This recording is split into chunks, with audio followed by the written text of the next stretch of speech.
Hey, fans of high quality entertainment. That's right. I'm doing a tier list. It's been a while. I'm going to be doing a tier list on U2's albums. There's a couple I don't know that well, so I might not, be able to rank them. But anyway, as some of you know, back in the day, uh, I'd say 1984 is when I first heard U2 and The Unforgettable Fire, and I became a fan. And I was a huge U2 fan for years and years and years until probably over 10 years ago. And, I just lost interest in them. But I was watching some of this footage last night of Zoo TV. And that has to, for me, that has to be one of the best tours ever. And yeah, I just, I have great memories of my time loving U2's music and all that. And I still, love all of the older material, up to, I probably lost interest in them after No Line on the Horizon around then. So yeah, last night I was watching Bono play this character, Macfisto, I believe, a singing devil in platform shoes. And I don't know, he just portrayed this character so well, great acting. And he just, the whole show was really entertaining. Maybe it was a bit too much for some people, so much stuff going on, but yeah. So the good old days that I kind of miss.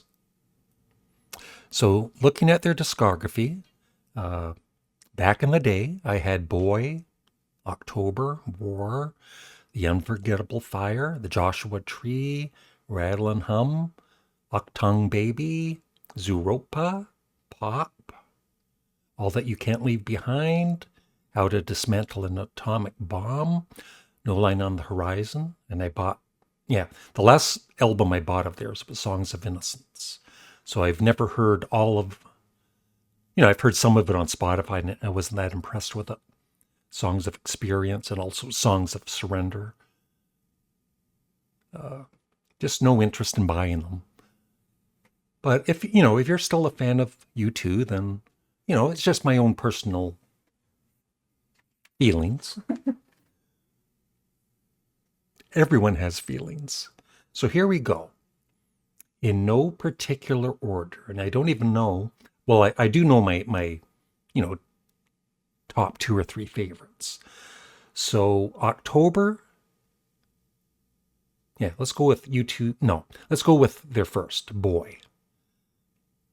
That is a excellent debut album. I Will Follow, Electric Co., Out of Control, just lots of great songs.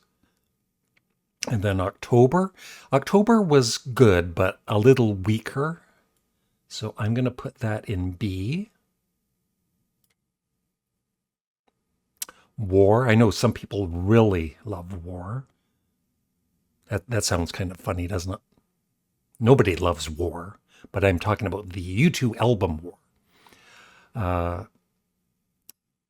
For me, I'll put it in A, but behind Boy. I between the two albums, I like Boy more. The Unforgettable Fire is S tier. I love the album. I should get it again. Yeah, even Elvis Presley in America, it's kind of a very strange experimental track, but I love it. So I love every song on this album. So that's S tier. Rattle and Hum. And I'm not doing any live albums. This is just their, well, Rattle and Hum is partly live and partly studio. So the Joshua Tree, that's when they really hit the big time. and I did see them on that tour, but it's not S tier for me. I'd say I'll put it at the start of A. It's a great album. Rattle and Hum. I'm going to put that in A. Thinking back, All I Want Is You is one of my all-time favorite U2 songs. So, yeah, I'll put it just behind the Joshua Tree. Octong Baby. That is my all-time favorite U2 album. Zooropa. That was a bit disappointing when it came out, but they were, kind of experimental back then. And, taking chances. So it was kind of cool of them to do that. Not that it's the greatest album, but I'm still going to put it... I like it more than War. So I'm going to put it just ahead of War. All right, this is a soundtrack with Brian Eno called Passengers. It was mainly instrumental. And I know that Larry Mullen Jr., U2's drummer, wasn't too keen on it. Neither was I, really. It was just okay. I'm going to put it in C. But I'm sure there's fans of that album. Pop. Such a disappointing album. That was the first one that was a big disappointment. I did like Discotheque, in the video I thought was hilarious. There are, 3 or 4 really good songs on it, but overall, I'm not a big fan of Pop, the album. I'm going to put it in C. That's right. But they made a pretty strong comeback with All That You Can't Leave Behind. I really like that album overall. Yeah, Beautiful Day, Stuck in a Moment You Can't Get Out Of. Elevation, I thought, was much better when they performed it live. Walk On was okay. Kite, one of my all-time favorite U2 songs, and A Little While was nice. Wild Honey was really good. Then, near the end, Peace on Earth was okay. I love When I Look at the World. New York was kind of almost like a carbon copy of Exit from the Joshua Tree. So didn't really care for that, or Grace. So I'm going to put it in B. But it's still, like I said, a good U2 album. A very good U2 album. How to Dismantle an Atomic Bomb. I saw them on that tour. They're an excellent live band. I had a great time. Let's see the songs on here. Vertigo. Vertigo is great. Miracle Drug is great. Sometimes You Can't Make It on Your Own. Yeah, lots of great songs. Original of the Species. I think I like that a bit more than all That You Can Leave Behind. So I'm going to put it in A. Right there. Okay. No Line on the Horizon. This was the last U2 album that I was really, when it was released, I was, a fanboy, right? And all excited. And it was a good, well, it was good and not so good.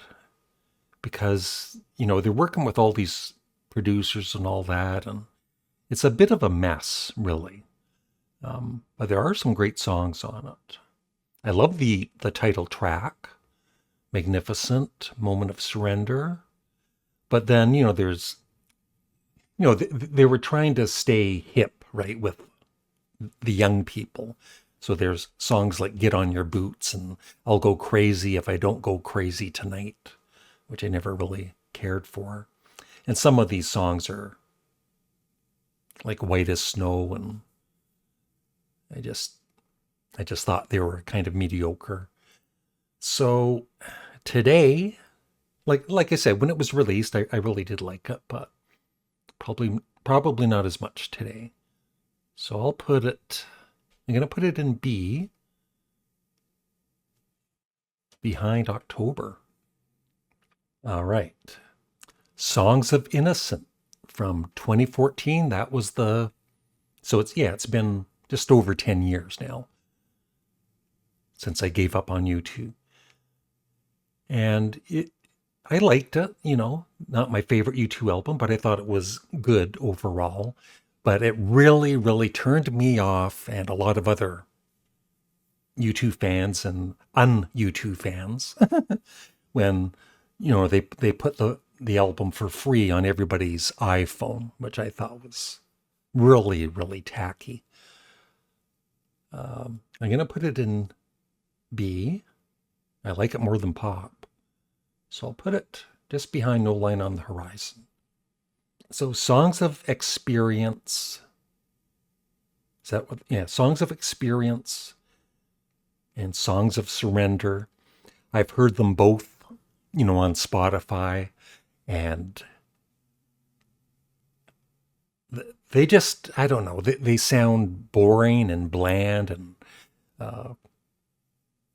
especially with Songs of Experience. It's, they're still trying to stay hip and get their songs in the charts and everything. I miss the days of them being a real album band, right? But I'm not gonna, if I was gonna rank them, let me rank them just from what I've heard. I put them both in there. Yeah, Passengers is my least favorite. So it would be like that for me. So that's it. I would love your thoughts in the comment section below. Which albums would be, well, let me know, which albums you'd have at the top and at the bottom, and if you're a fan of U2 today or not. And I was also, last night watching some footage of them at that Sphere in Las Vegas, and it looks, it's kind of like Zoo TV in a way. There's just so much going on. But I'm sure, if I was there, I would enjoy the show and, probably most of the music. And that is it. Thanks for watching. Have a great day. Bye.